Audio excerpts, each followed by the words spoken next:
नमस्कार। कभी सोचा है कि राजा का पुत्र बोलने की जगह हम राजपुत्र क्यों कहते हैं? भाई, एक लंबा है, दूसरा छोटा और सुनने में भी अच्छा लगता है।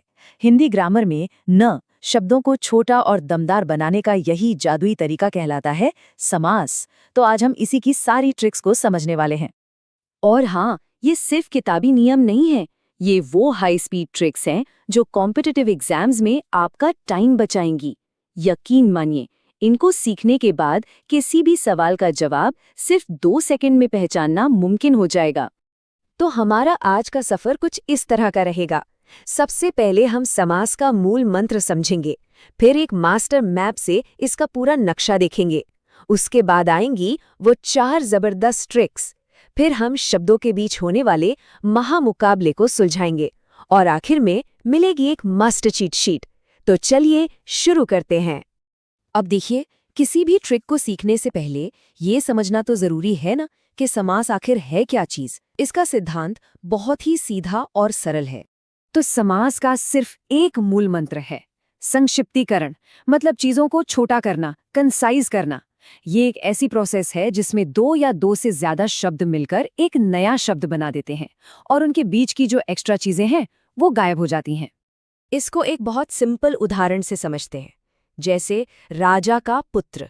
यहाँ राजा हुआ पहला पद यानी पूर्व पद और पुत्र हुआ दूसरा पद यानी उत्तर पद।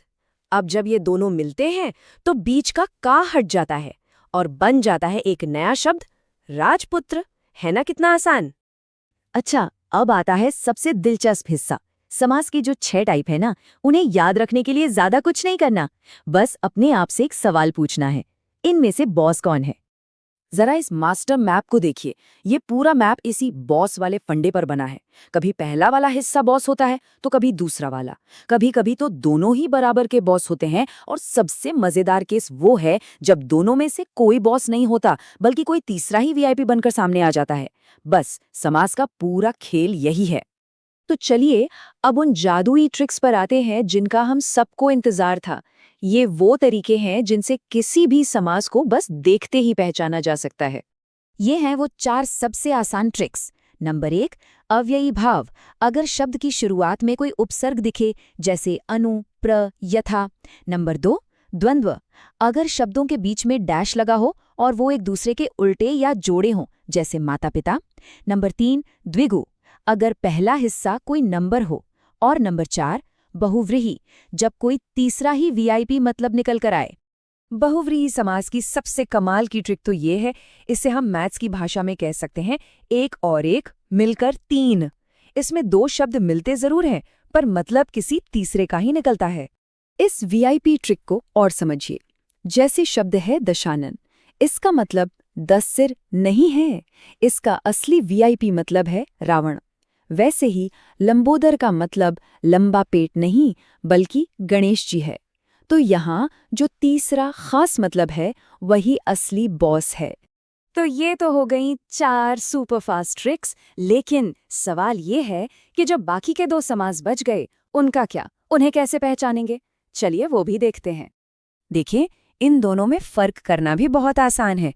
कर्मधारय समास में पहला शब्द दूसरे की विशेषता बताता है। बस एक सवाल पूछिए, कैसा है? जैसे नीलकंठ, कंठ कैसा है? नीला। जवाब मिल गया। और तत्पुरुष समास में जब आप शब्द को तोड़ेंगे तो बीच में से का, की, के, में, से जैसे शब्द बाहर निकल आएंगे। जैसे राजपुत्र को तोड़ने पर मिलता है राजा का पुत्र। अब हम उस सिचुएशन पर आते हैं जहां अक्सर सबसे ज्यादा कंफ्यूजन होता है, यानी जब एक ही शब्द में 2 अलग अलग समास होने का शक हो। इसे हम कहते हैं महामुकाबला। और यहाँ 2 सबसे बड़े मुकाबले देखने को मिलते हैं। पहला है नीलकंठ जैसे शब्दों में, ये कर्मधारय नीलाकंठ भी लगता है और बहुव्रीहि शिवजी भी। दूसरा मुकाबला है चतुर्भुज जैसे शब्दों में, ये द्विगु 4 भुजाओं का समूह भी है और बहुव्रीहि विष्णु जी भी। तो ऐसे में सही जवाब क्या होगा?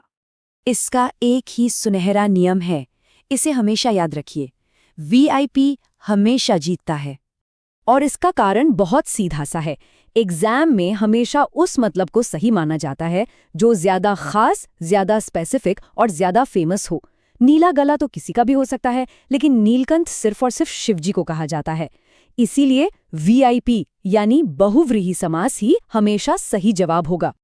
चलिए, अब तक हमने जो भी सीखा है उसे फटाफट एक मास्टर चीट शीट में रिवाइज कर लेते हैं, ताकि सब कुछ दिमाग में एकदम पक्का हो जाए। तो ये रही हमारी मास्टर चीट शीट। चलिए जल्दी से एक नजर डालते हैं। अव्ययी भाव, इसमें पहला पद बॉस है और ट्रिक है उपसर्ग। द्वंद्व, इसमें दोनों पद बॉस है और ट्रिक है डैश। द्विगु, इसमें दूसरा पद बॉस है और ट्रिक है संख्या। और बहुव्रीहि, इसमें कोई बॉस नहीं बल्कि कोई तीसरा ही वीआईपी है। इसका एक स्क्रीनशॉट जरूर ले लीजिए, रिवीजन के लिए बहुत काम आएगा। अब जरा इन शब्दों को देखिए। ये एग्जामिनर्स के कुछ फेवरेट सवाल हैं, जैसे रातों रात, चक्रपाणी और दही बड़ा। खास तौर पर दही बड़ा मतलब दही में डूबा हुआ बड़ा, ये तत्पुरुष का ही एक स्पेशल केस है। इन पर खास ध्यान देना बहुत जरूरी है। तो दोस्तों, पूरे विश्लेषण का जो निचोड़ है वो इस एक लाइन में है।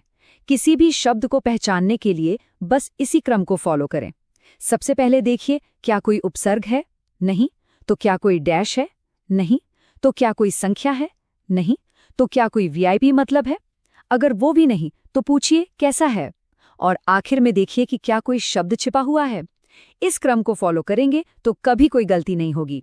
तो अब आखिर में वही सवाल, क्या ग्रामर का एक छोटा सा नियम सच में एग्जाम्स के लिए एक सीक्रेट वेपन, एक गुप्त हथियार बन सकता है?